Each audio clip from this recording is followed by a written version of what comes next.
This happened in the spring of 2022, when I moved into a one-bedroom apartment in an old building in Northern Oregon. It was my first time living away from the big city. I was 29 years old, worked as a text editor, and thought the isolation would help me write my first novel. In truth, I just wanted to escape a string of disappointments, professional, romantic, existential, and figured the silence of the mountains would be healing. The building was a red brick duplex from the 1940s, converted into 4 units. Mine was on the ground floor, with one window facing the street and another overlooking an inner courtyard covered in ivy. The walls were thin, the floor creaked, and the heater made a wet, breathing sound every time it turned on. The neighborhood was quiet, almost sleepy. Houses with rotting wooden porches, crooked lampposts, and trees so tall they blocked the sun after 4 in the afternoon. I hardly ever saw neighbors. When I did, they were elderly people walking with canes or skinny dogs dragging tired owners. Nobody spoke to anyone. I liked that. But by the second week, I noticed a woman who seemed to be watching me. She lived upstairs, in the apartment directly above mine. She had close-cropped gray hair and always wore a brown wool coat, even on warm days.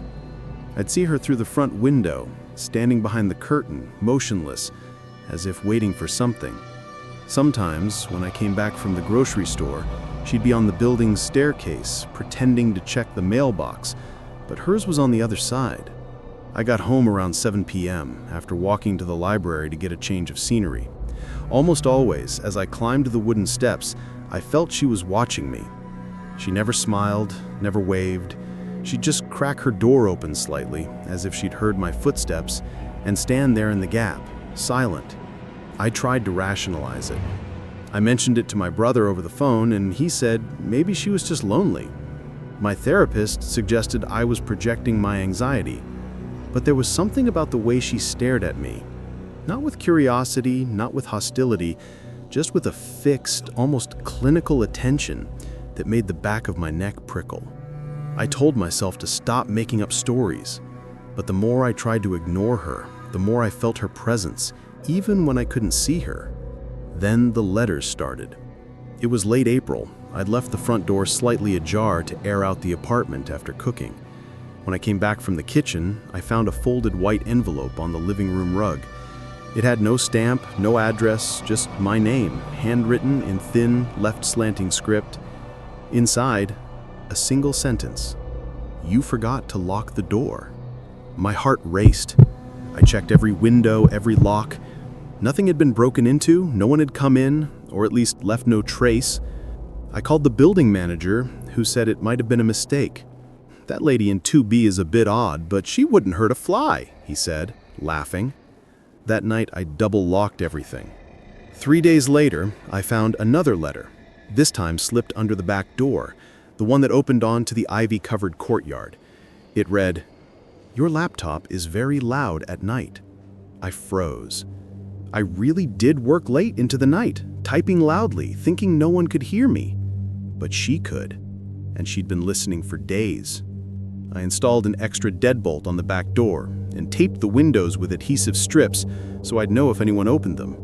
I also bought a small voice recorder and left it running in the living room, pointed toward the wall we shared. The next night, I woke to a muffled sound coming from the ceiling, like someone slowly dragging a chair. I checked the clock, 3:02 a.m. I lay perfectly still, listening. Then came a whisper. I couldn't make out the words, but it was clearly a woman's voice repeating something in a low, steady tone, like a prayer or a mantra. I called the police. 2 officers came, went upstairs to her apartment, and knocked. She opened the door smiling, wearing a flannel robe and wool slippers. She said she'd been watching an old movie with the volume low.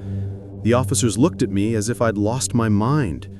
"She's 78 years old," one of them remarked before leaving. The next day, I heard footsteps on the ceiling. They weren't normal footsteps. They were slow, deliberate, as if she was walking precisely over my bed, my desk, my armchair, as if she knew exactly where I'd be at every moment of the day. I bought a night vision security camera and set it up facing the courtyard. I also placed a small mirror on the back window, angled upward to see if anyone approached my apartment from outside. That night, around 2:48 a.m., the camera picked up movement. Someone was coming down the rear fire escape, a metal staircase I didn't even know still worked, and stopped in front of my window. It was her. She wore the same brown coat, now with black gloves. She pressed her forehead against the glass and stayed like that for nearly a minute, breathing. Then she turned and climbed back up, unhurried. I showed the video to the police. This time they filed an official report, but they said that since she hadn't entered, hadn't made direct threats, and there was no evidence of trespassing, they couldn't do anything beyond talking to her again. The next morning, I found 3 used teacups on the back windowsill. Still warm. I don't drink tea. I'd never owned cups like that. I left the apartment that same afternoon. Stayed in a motel for 4 days. When I returned to collect my things, I found a new letter taped to the bathroom mirror. It said, "You don't need to leave. I'm already inside." I ran. Took only the essentials, left behind clothes, books, even my laptop. Didn't call the landlord, didn't care about the lease. I just wanted distance. A week later, I got an email from the building manager. He wrote that the woman from 2B had been found dead in her apartment, apparently of natural causes. He said that while clearing out the place, they had discovered dozens of pages with my name, my daily schedule, excerpts from what I typed on my computer, and even drawings of my face. Everything was organized in folders, dated, meticulous. I didn't reply. I deleted the email. 2 months later, a message arrived at my new number. It was from someone named Marcus, who said he'd rented my old apartment. The message read, "Hey, you lived here before, right? There's an old lady upstairs who keeps staring at me all the time. This morning I found a teacup on my windowsill. I don't even drink tea." I didn't reply. I don't want to know what happened.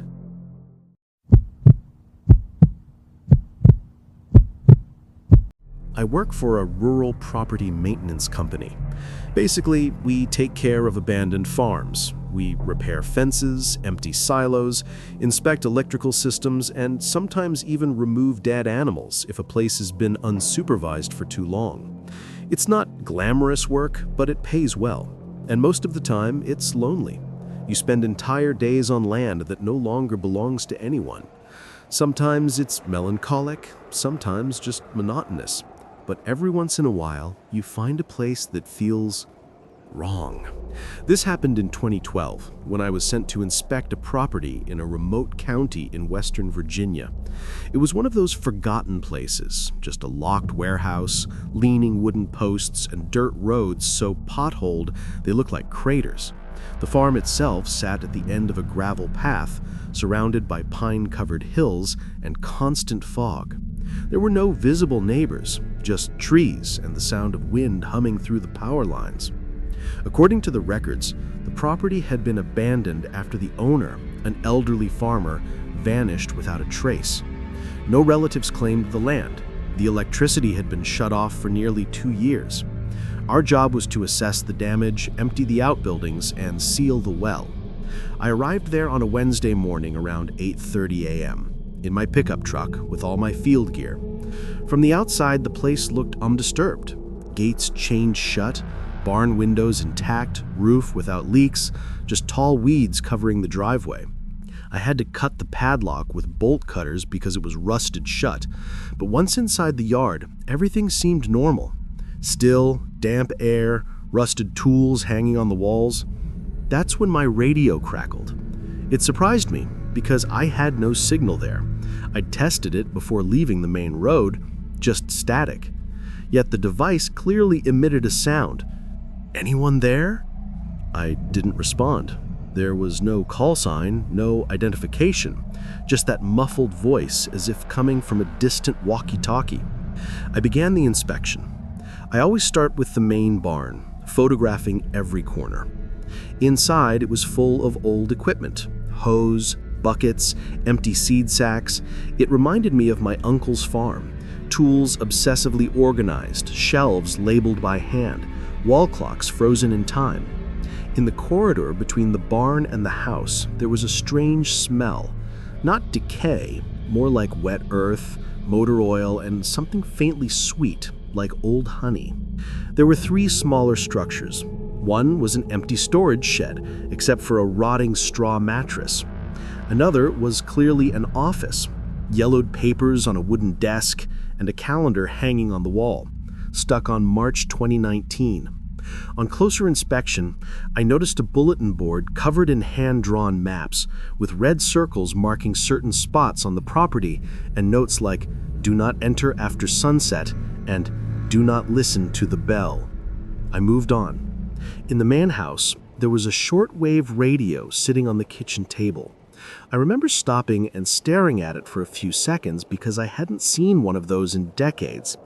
It was black, with metal knobs and a short antenna, the kind of device that shouldn't work without power since the grid had been disconnected years ago. I then went down to the basement. That's when my radio crackled again. Once more it said, "Anyone there?" This time, I hesitated. I grabbed the unit, stepped out of the basement, and pressed the transmit button. Silence. But after about 5 seconds, I heard a whisper. "Don't turn on the radio in the barn." Static returned, and the transmission cut out. I stood frozen, pulse racing. The place was utterly silent. I checked my windows, all closed. No fresh footprints, no signs of intrusion. My first thought was that someone was testing equipment from afar. That's what anyone would assume. Maybe another technician was in the area. But no one else knew I'd be there that day. And again, I had no signal. I checked my radio. The receive light flickered once, then went dark, as if the signal had been sucked out of the air. I tried calling base, but heard only static. I decided to finish the job as quickly as possible. I started cataloging the office items, notebooks, tools, paint cans, but the whole time I felt something was off, as if I were being followed. I kept glancing toward the barn door, half expecting to see a shadow move inside. That's when the radio turned on by itself. But it wasn't mine. It was the shortwave radio in the kitchen. I heard the sound coming from the house, a sharp hiss, followed by a distorted voice saying, "Come here." That radio should have been dead. No batteries, no outlet, no external antenna. Yet it spoke as if someone were on the other side of the world. I slowly walked toward the house, still holding my radio. The sound continued, repeating disjointed phrases. "Don't look back. They hear you when you breathe." I stopped at the kitchen doorway. The device sat on the table, its tuning light glowing red, blinking steadily. There was no way I was touching it. Eventually, the sound stopped. I backed away slowly, leaving the house. I wanted to leave immediately, but part of my job was to seal the well, and I still needed to check the pig shed. I almost quit, but something made me keep going. Maybe stubbornness. Maybe I just didn't want to seem weak. The shed door creaked. I opened it carefully. The smell of ammonia and rust hit me as soon as I stepped inside, flashlight on. There were rusted cages along the wall, all empty. At the back, there was a small amateur radio station, an improvised antenna, a dangling microphone, and dusty headphones. And beside it, a wooden box filled with dozens of hand-labeled cassette tapes. I picked one up and read the label. 08-14-2020. He came. Do not respond. Another, 11-03-2020. They heard my name. Turn everything off. I flipped through a few more. All had dates, descriptions of sounds, and warnings. I dropped the box. My stomach turned. I looked around the shed, terrified that something was listening to me right then, that my breathing had been picked up. I ran out without looking back, hands trembling. I didn't finish the job. I drove straight back to the office and turned in my report. I didn't tell them everything. I just said the site showed structural hazards and possible chemical contamination. They reassigned the inspection to another technician. 2 days later, I got an email from my colleague, Derek. He had gone there that afternoon to complete the work. I hadn't told him anything. The email read, "The kitchen radio, that one with no power, spoke to me. What the hell is this?" I called him immediately. He told me he hadn't responded because he was so paralyzed he couldn't move. The next day, Derek requested a transfer to another state and never accepted rural assignments again. He's okay. I saw his LinkedIn profile weeks later working in urban logistics, but we never spoke again. I don't know what else he heard at that farm, but it must have been suffocating enough to make him flee from it forever.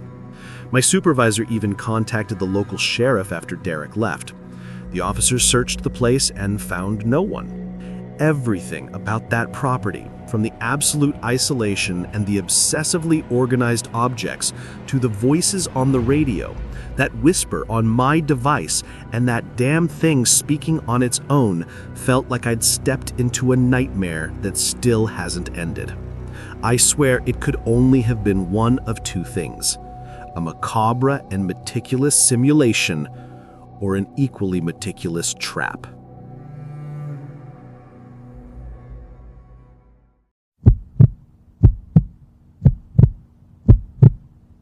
This happened in 2020. I was 22 years old, living alone in a rented apartment in an old building near downtown.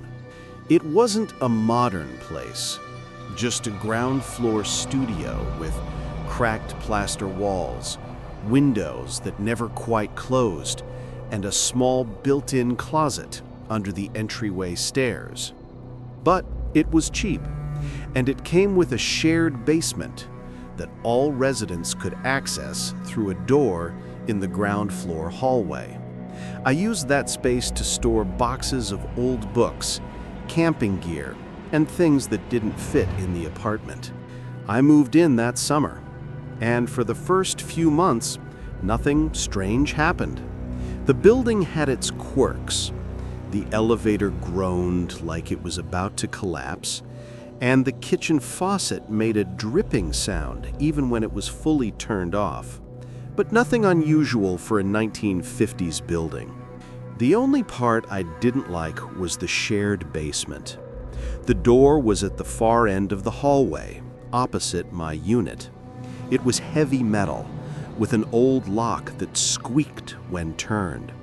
Worse still, the basement light only came on if you stepped inside and pulled a cord hanging from the ceiling, which meant you had to take 3 steps into total darkness before you could see anything. The first time I went down there, I felt a strange sensation. Not fear exactly, but a tightness in my chest, as if the air were thicker. The yellowish bulb barely reached the corners, and the place smelled of damp concrete and mildewed paper. But since I only needed to drop off my boxes, I hurried back up, locked the door, and didn't think about it again. That changed around early November. I'd just gotten home from work. I'm a night shift support agent, so I usually get back around 2:30 a.m. I was taking off my shoes in the hallway when I heard something. It was a faint scratching, 3 short strokes, like fingernails lightly dragging across wood. It came from behind the basement door. I froze in place. At first, I thought it might be the wind or a neighbor coming home late. But as I stood there holding my breath, I heard it again. 3 distinct scratches, evenly spaced. I stepped back a few paces and stared at the door. I waited. Now there was only silence. I remember whispering to myself, "It's just the building," even though I didn't really believe it. I didn't open the door. I went into my apartment, locked the door, and stayed awake for hours, listening intently. Eventually, I fell asleep with the hallway light on. The next morning, I checked the basement. I opened the door, went down the steps, and pulled the light cord. Everything was exactly as I'd left it. No sign anyone had touched my things, no marks on the cement floor, no window left ajar. I convinced myself it must have been a rat, or maybe the building settling. I moved on. But then a few days later, it happened again. This time I was in the kitchen making coffee when I heard the scratching. It wasn't 3 strokes, just one, but long and deep, as if something had dragged a nail the entire length of the door. I stepped outside and looked. The basement door was closed. Nothing was moving. The hallway was silent. I walked over and pressed my ear against the cold metal surface. At first, I heard nothing, but after a few seconds, I noticed a very faint sound, breathing, slow, steady, as if someone were on the other side, waiting. I pulled away quickly and went back inside, locking the door again. I called the building manager. I told him something strange was happening in the basement, that I thought someone might have unauthorized access. He sounded indifferent, but said he'd come check. When he arrived the next afternoon, we went down to the basement together. He inspected everything, grates, doors, even the pipes. Nothing was damaged or forced, no signs of intrusion, neither human nor animal. I didn't say anything else.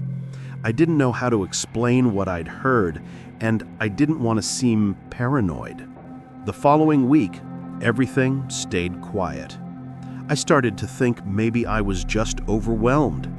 I'd been sleeping poorly and working double shifts. But then one night around 3 a.m., I was lying on the couch when I heard the basement door creak. It wasn't a scratch or a shark noise. It was a low groan, as if the door were opening itself. I sat upright and turned off the TV. I could hear it clearly, the slow, metallic sound of the lock giving way. I got up and peered through the peephole. The basement door was wide open. I hadn't been down there in over 2 weeks. I hadn't even walked past it. I grabbed a flashlight and slowly walked toward it. I didn't have any weapons, but I had no choice. I needed to know what was going on. I stood at the top of the stairs and shone the light into the basement. It was completely dark. The bulb wouldn't turn on. I reached in and pulled the cord. Nothing. It was either burned out or unplugged. That's when I heard footsteps coming down the stairs. They weren't hurried. They were slow, but absolutely real. I immediately backed away, hands trembling. I slammed the door shut and gripped the handle tightly. For a moment, I felt pressure from the other side, as if something were pushing against the metal. Then it stopped. I locked the door and called the police. I told them someone was in the building's basement. They arrived about 15 minutes later. 2 officers searched the entire sublevel. I waited in the car. It felt like an eternity, but eventually, they came back. They said they found no one. No signs of forced entry, no one hiding, nothing out of place. One of them even remarked, "Old buildings make noise. You're hearing ghosts." But I knew what I'd heard. After they left, I didn't go back inside right away. I just stood there, staring at that metal door. Finally, I went in, locked all the windows, and stayed awake until sunrise. That morning, I bought an industrial-grade padlock and installed it on the basement door. I didn't care if it violated building rules. I needed it. For the next month, the basement stayed quiet. No sounds, no scratches, nothing. I almost let myself relax, until one night I came home from work and noticed the basement door was open.